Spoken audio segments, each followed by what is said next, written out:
बहुत दिन बाद देख रहा हूँ सूरज प्रसाद शाह जी हैं, जी रचना पांडे और ऋषिकेश को देख रहे हैं, अच्छा लग रहा है। तिवारी जी बोल रहे थे तो तालियां बज गई, तो उनको लगा कि भाई बीच में संकेत है जाने का, ऐसा नहीं है। बहुत गंभीर वक्तव्य था, लंबा था। ये बहुत दूर विश्वविद्यालय बना हुआ है, जहाँ तक मैं समझता हूँ दूर दूर से विद्यार्थी आते हैं और आसानी से नहीं पहुँच पाते हैं। पता नहीं क्या सोच करके यहाँ बनाया, मेन रोड पर अगर होता विश्वविद्यालय, प्राइवेट विश्वविद्यालय तो मेन रोड पर होते हैं। अडमस यूनिवर्सिटी मैंने देखा मेन रोड पर है।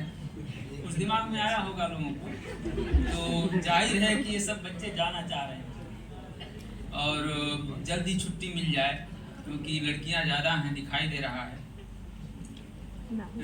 3 वक्तव्य आपने सुना। जीवन सिंह जी अपनी भाषा से बहुत लंबे समय से जुड़े हुए हैं।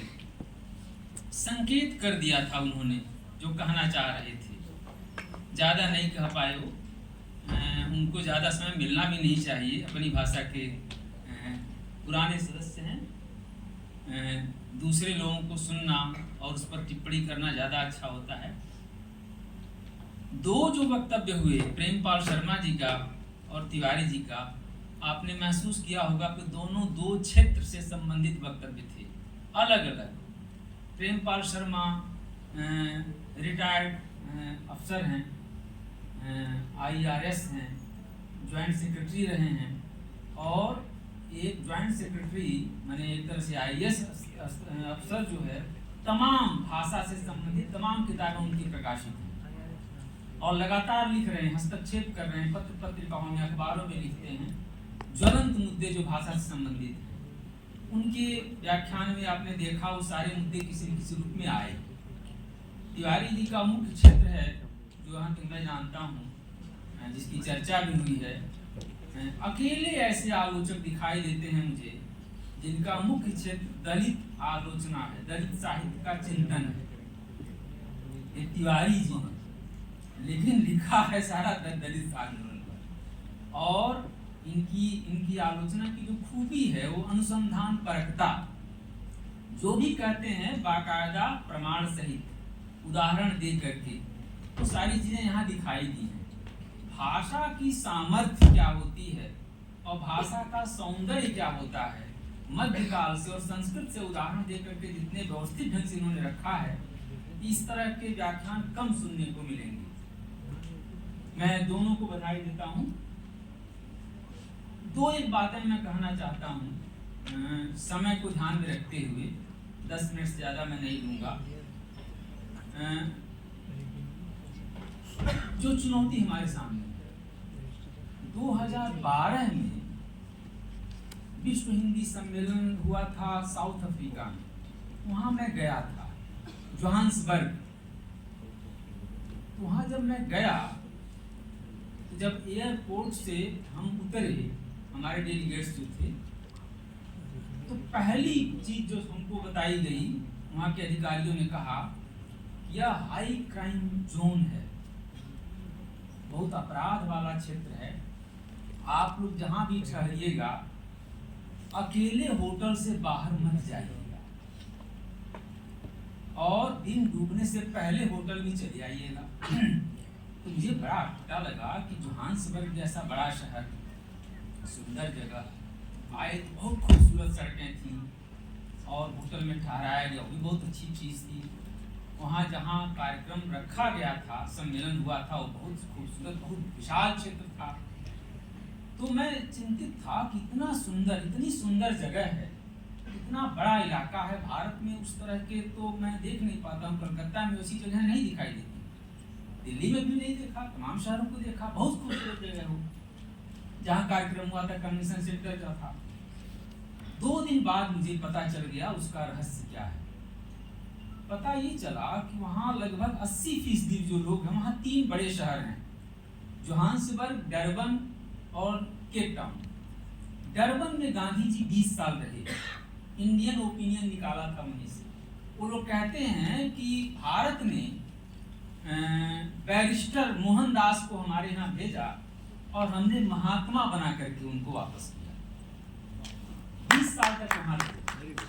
और वहां पर डरबन में गांधी जी थे, जोहान्सबर्ग में नहीं। वहां मैंने देखा कि 80%, लगभग 80% वहां अफ्रीका मूल के लोग हैं। लगभग 9%, हाँ 9% के आसपास, 9% से भी कम है, गोरे हैं।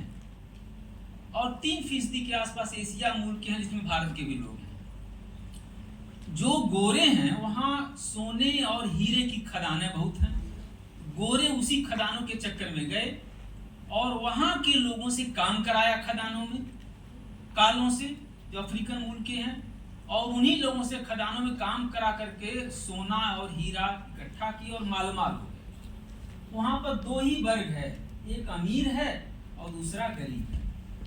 गरीबों के पास कोई न रोजगार है न कुछ है, तो अमीरों को अब लूटते हैं। इसीलिए चोर उचक्के जगह जगह है। लाख कोशिश करने के बावजूद मेरे सामने एक आदमी बाहर जा करके, 2012 की मैं बात कह रहा हूँ, कैमरे से, गाड़ी से हाथ करके कैमरे से फोटो खींच रहा था। पीछे से उचक्का आया, फोटो कैमरा छीन के चला गया। 7 डेलीगेट जो है वहां लूटे जा चुके थे कन्वेंशन सेंटर से, जो उनका बैग उठा ले जाते थे लोग। वहां पानी की बोतल उस समय मैंने खरीदी थी, 1.5 लीटर का एक बोतल 33 रैंड में, रैंड चलता है वहां, कन्वर्ट किया तो 232 रुपए हुआ था। शराब सस्ता था, पानी इतना महंगा था उस जमाने में। ये क्यों हुआ? हम थे, शंभुनाथ जी भी थे हमारे साथ। शंभुनाथ जी, हम लोग गए तो बहुत बड़ी विशाल किताब की दुकान थी। इतनी बड़ी दुकान थी, इतनी बड़ी दुकान के 1/4 हिस्से की दुकान भी भारत में मैंने कहीं नहीं देखा किताबों में। बहुत बड़ी दुकान थी मंडेला स्क्वायर में। उस दुकान में मैं ढूंढने लगा तो ढूंढते ढूंढते कहीं भी अंग्रेजी की किताबें, फ्रेंच की किताबें, तमाम किताबें थी। वहां की अपनी भाषा की कोई किताब मुझे दिखाई नहीं दी।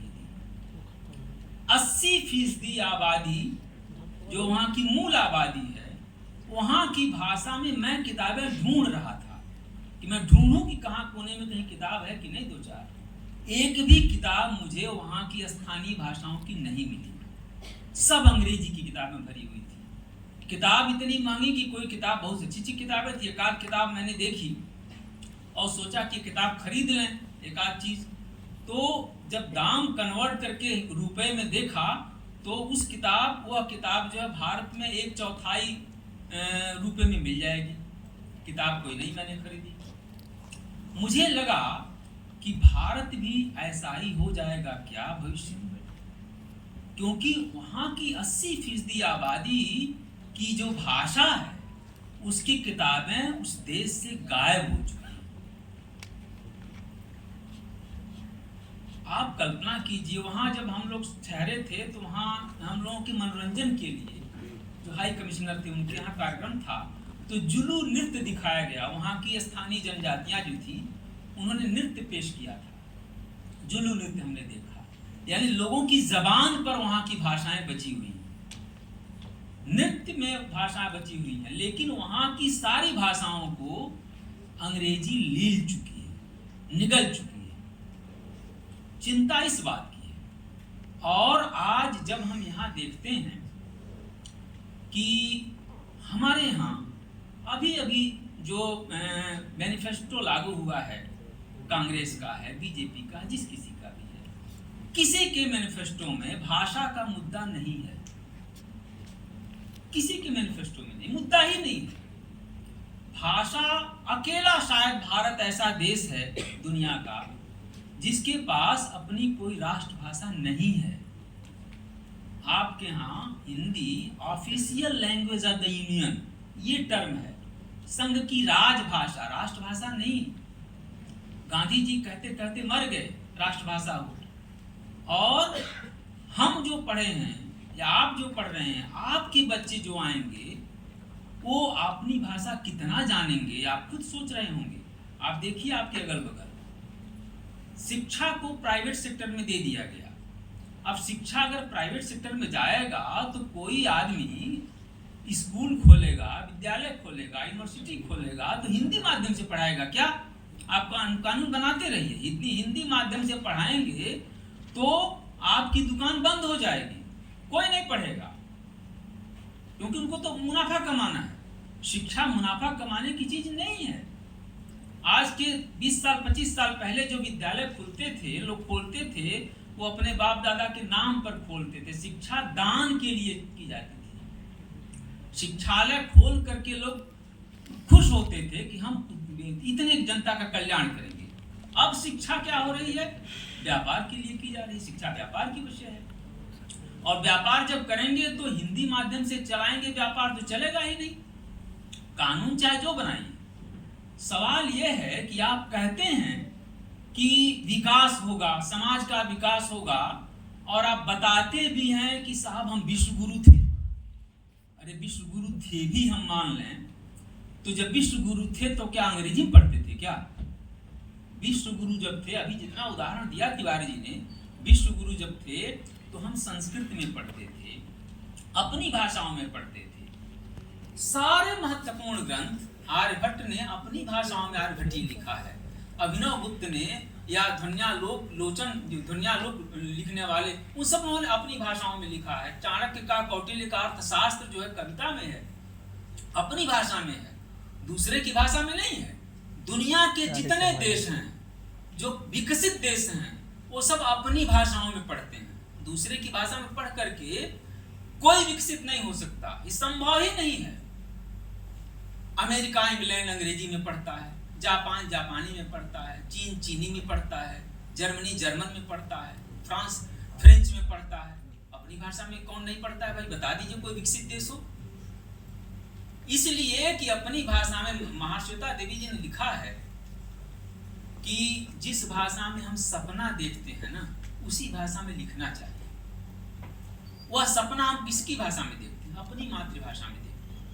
अपनी मातृभाषा में सपना देखेंगे तो उसी में मौलिक चिंतन भी संभव है। हमारे बच्चों की जिंदगी का इतना बड़ा हिस्सा दूसरे की भाषा रटने में ही चला जा रहा है, कहां से चिंतन करेंगे?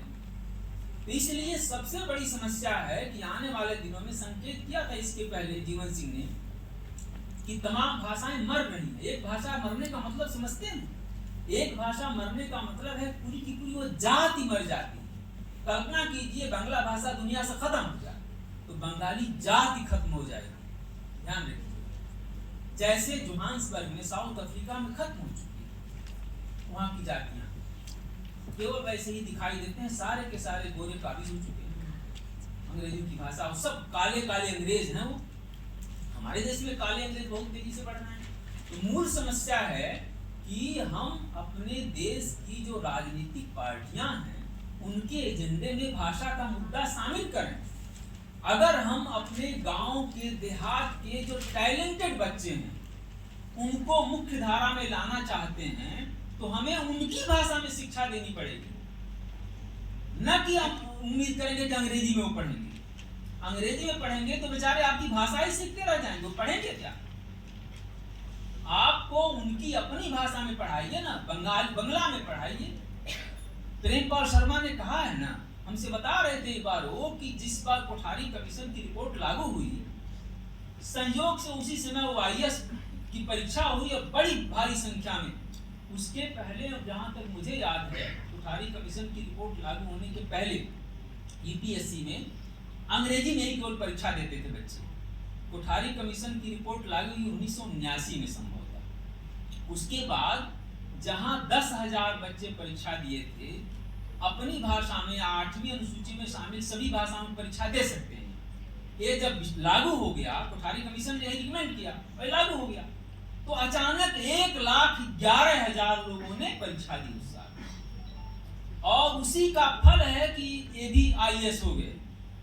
प्रेमपाल शर्मा, इनके साथ तमाम लोग IAS हो गए। अगर कोठारी कमीशन की रिपोर्ट लागू नहीं होती तो ये लोग IAS नहीं होते, क्योंकि अपनी भाषाओं में परीक्षा देने का मौका मिल गया। असल लड़ाई है कि हम नौकरी, इस देश में इतने सारे कोर्ट हैं, सुप्रीम कोर्ट से लेकर के 21 में से 25 हाई कोर्ट है, जिसमें से 21 हाई कोर्टों में केवल अंग्रेजी चलती है। क्यों अंग्रेजी चलेगी भाई बंगाल में? बंगला भाषा क्या कमजोर है क्या किसी से? बंगला में बहस क्यों नहीं होती है? जज जो है वो जनता की भाषा सीखेगा कि जनता जज की भाषा सीखेगी? किस तरह किया जाता है? ये सारे मुद्दे आने चाहिए। बंगाल में रह रहा है अगर कोई जज, तो उसको बंगाल की जनता की भाषा बंगला भाषा सीखनी चाहिए, ताकि जनता का शासन डेमोक्रेसी है। तो बंगाल की जनता को अपनी भाषा में बहस करने का हमारे यहाँ कोर्ट में अधिकार दिया हुआ है। कोई चाहे तो वकील न भी रखे, खुद बहस करे। तो खुद बहस करेगा तो अंग्रेजी कैसे बोलेगा? जज की भाषा क्यों सीखेगा भाई? वो बंगला बोलेगा। जज का फर्ज है तो बंगला सीखे। इस तरह से अभी सच्चाई यह है कि सही ढंग से डेमोक्रेसी हमारे यहाँ नहीं आई है। जब तक अपनी भाषा में काम करने का, पढ़ने का, बोलने का, लिखने का, नौकरी का, क्यों लोग अंग्रेजी सीखने के लिए मजबूर हैं? इसलिए कि अंग्रेजी पढ़े बगैर नौकरी नहीं मिलेगी। चपरासी की नौकरी अगर विज्ञापन होता है तो उसमें भी अंग्रेजी का पेपर होता है। क्यों भाई? क्यों एक सिविल सर्वेंट जो है, आईएएस जो है, वो अंग्रेजी ही उसको चाहिए? उसको तो रोब जमाना है क्या जनता की? उसको तो जनता की समस्या हल करने के लिए जनता की भाषा सीखनी चाहिए ना, ताकि जनता को समझा दे। सिविल सर्वेंट है, रोब जमाने के लिए नहीं। अंग्रेजी जानो, लेकिन एक सीमा तक अंग्रेजी जानो। खाली अंग्रेजी जानो, ये जो अस्मिता है भाषा की, ये अस्मिता हमारे बीच से मरती जा रही है।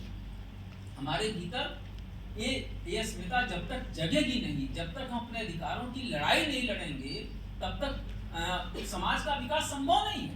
क्योंकि बहुत थोड़े से लोगों ने भाषा को हथियार बना लिया है और उसके आधार पर समाज पर कब्जा किए हुए हैं। आईएएस के घरों के ही बच्चे आईएएस क्यों बन रहे हैं आजकल? यही कारण है कि उनको माहौल मिला हुआ है।